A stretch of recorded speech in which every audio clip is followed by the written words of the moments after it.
Guys, India में opportunities और employment दोनों की ही कमी नहीं है, लेकिन फिर भी आज भी इंडियन यूथ एम्प्लॉयमेंट को लेके सबसे ज्यादा टेंशन में रहता है। यार, ये जॉब क्यों नहीं मिल पा रही? क्या आपने कभी सोचा है? जो कंपनीज इंडिया में इंडियन यूथ को रिक्रूट करती हैं, उसका इसके बारे में क्या ख्याल है पता है? वो ये कहती हैं कि इंडिया में यूथ की कमी नहीं है, लेकिन स्किलफुल, स्मार्ट, एम्प्लॉयबल यूथ की बहुत कमी है। और जो यूथ स्किलफुल है और स्मार्ट है, उसके लिए जॉब की कोई कमी नहीं है। अब इसको थोड़ा मैं स्टोरी के थ्रू समझाने की कोशिश करता हूं, ध्यान से समझिएगा, जिससे आपको ज्यादा समझ में आएगा। एक बार दो दोस्त थे, एक का नाम था सतीश, दूसरे का नाम था महेश। दोनों ने स्कूलिंग, कॉलेज सब साथ में पूरा किया। मजे की बात यह थी कि उनकी सेम ही कंपनी में जॉब लग गई।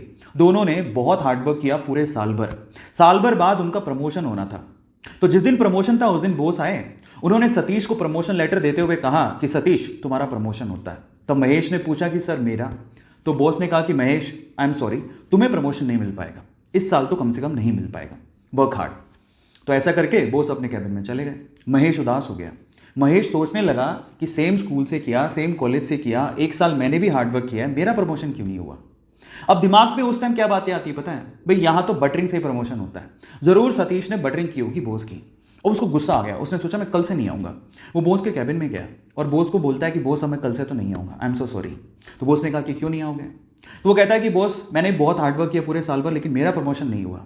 अब मुझे ऐसा फील होता है कि इस कंपनी में सिर्फ बटरिंग करने वालों का ही प्रमोशन होता है। मतलब वो डायरेक्टली सतीश पे ब्लेम लगा रहा था कि सतीश ने बटरिंग की है, लेकिन बॉस तो ये जानता था कि सतीश ने बटरिंग नहीं की है। सतीश ने वाकई में हार्डवर्क किया है, वो स्मार्ट है, महेश से स्मार्ट है।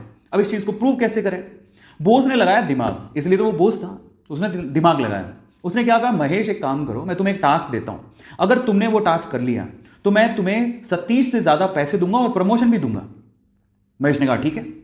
तो बॉस ने कहा तुम एक काम करो, अभी जाओ बाहर, तो हमारे इलाके में पता करो कि आम कौन बेचता है। महेश गया, आधे घंटे बाद वापस आया और बोलता है कि आम एक्चुअली पूरे इलाके में, हमारे इलाके में थोक के भाव में सिर्फ एक ही आदमी बेचता है।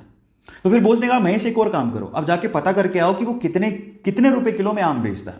वो गया, वापस आया, वापस आके बोलता है कि वो 50 रुपए किलो में आम बेचता है। अब बॉस ने क्या कहा, महेश मैं सेम चीज अब मैं सतीश से करवाता हूं, तुम ध्यान से देखना। उन्होंने सतीश को बुलाया और सतीश को बोलता है कि सतीश एक काम करो, इस इलाके में जो आम बेचता है उसकी खबर लेके आओ कि कौन कौन आम बेचता है। सतीश गया मार्केट में और वापस आया आधे घंटे बाद, और सतीश ने जो कहा महेश उसको देखता रह गया। सतीश ने कहा बॉस, यहां पे आम सिर्फ एक ही आदमी बेचता है और वो 50 रुपए किलो बेचता है, लेकिन उसके पास टोटल 60 से 70 किलो आम है और वो एक साथ अगर हम खरीद ले वो 40 रुपए किलो में दे देगा। और अगर हमने 40 रुपए किलो में वो 60 से 70 किलो आम बेच दिए और हमने अगर 50 रुपए किलो में से सेल किया तो हमें बहुत प्रॉफिट होगा। और आगे आने वाले समय में हम लोग आम में भी अपना हाथ आजमा सकते हैं, आम के बिजनेस में भी।